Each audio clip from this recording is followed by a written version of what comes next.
Captain Tom Reed stood at the edge of the diplomatic chamber, his weathered hand resting on the antique holster at his hip. The alien delegation from the Vex Imperium towered over the human representatives, their iridescent scales gleaming under the artificial lights of the space station. "And what is that primitive device you carry, human?" The lead alien diplomat, who called himself Crawl, pointed a long, three-fingered hand toward Tom's hip. Tom's fingers instinctively tightened around the grip of his great-grandfather's revolver. "Family heirloom," he said simply. The alien's mouth slits quivered in what the humans had come to recognize as amusement. "You bring a projectile weapon to a diplomatic meeting. How charmingly primitive."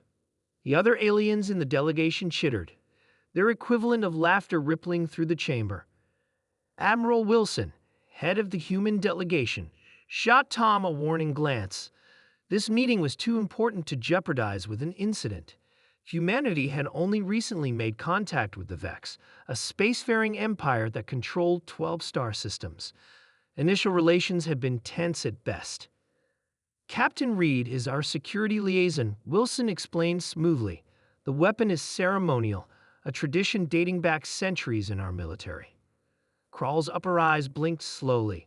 "Ah, yes, your species does cling to tradition. Tell me, Captain, do you also carry spears and bows into battle?"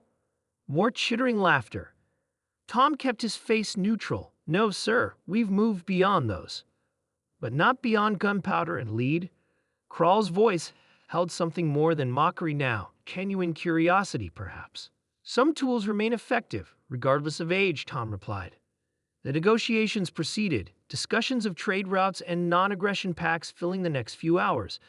The humans offered access to their unique biological medicines. The Vex countered with promises of faster-than-light technology improvements. Yet throughout, Crawl's gaze kept returning to Tom's revolver. During a recess, Tom stood alone by the observation window, staring out at the stars. He felt Crawl approach before he heard him. "May I examine this artifact?" Crawl asked, gesturing to the holstered weapon. Tom hesitated. Admiral Wilson had been clear: maintain diplomatic relations at all costs. But handing over a loaded weapon to an alien diplomat seemed unwise. "It's just metal and wood," Tom said, carefully removing the revolver and ejecting the bullets into his palm before handing the empty weapon to Crawl. The alien turned it over in his hands with surprising gentleness. "Fascinating. Our historical records show similar devices were used across most developing species. Yet you humans, you developed energy weapons, plasma rifles, gravity disruptors, and still some of you carry these."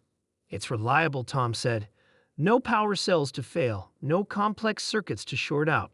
Point, pull the trigger, it works." Crawl handed the weapon back with what seemed like newfound respect, a quality not to be underestimated.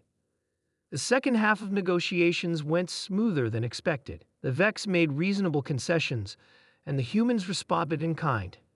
As the delegations prepared to sign the preliminary agreement, Tom allowed himself to relax slightly. That's when the station's alarms blared to life. "Security breach in Docking Bay 3, the automated system announced. Unknown hostiles detected." The diplomatic chamber erupted in chaos. The Vex guards surrounded their delegation while Admiral Wilson grabbed the nearest communication panel. "Report." "Pirates, sir," came the breathless reply. "Rogue faction from the Outer Rim. They've disabled our defense grid and communications." There, the transmission cut off. The doors to the chamber slid open, revealing 6 humanoid figures in unmarked combat armor. Their weapons, sleek rifles humming with energy, pointed at both delegations. "Nobody move," the lead pirate commanded. "We're taking control of this station and all valuable technology. The first species to resist gets eliminated." Com assessed the situation. The pirates' energy shields would repel most standard weapons fire. Their armor would stop the rest. Crawl stepped forward. "You dare interrupt Vex Imperial business?" His voice thundered with authority. "Leave now, and we may permit your continued existence." The pirate leader laughed and adjusted something on his rifle. "Big talk. Let's see how." The shot cracked through the chamber like thunder, startling everyone. The pirate leader stumbled backward, a small hole appearing in his faceplate. The antique revolver in Tom's hand still smoked. In the stunned silence that followed, Tom explained calmly, "Ballistic projectiles. Your energy shields are calibrated for plasma and laser weapons." He aimed at the next pirate. "They don't stop good old-fashioned bleed." The remaining pirates raised their weapons, but Tom was faster. 5 more shots, 5 more pirates down. The ancient weapon had found its targets with devastating efficiency. Where the station's security finally arrived minutes later, they'd found an unusual scene. The human and Vex delegations standing together, united by the shocking demonstration they had witnessed.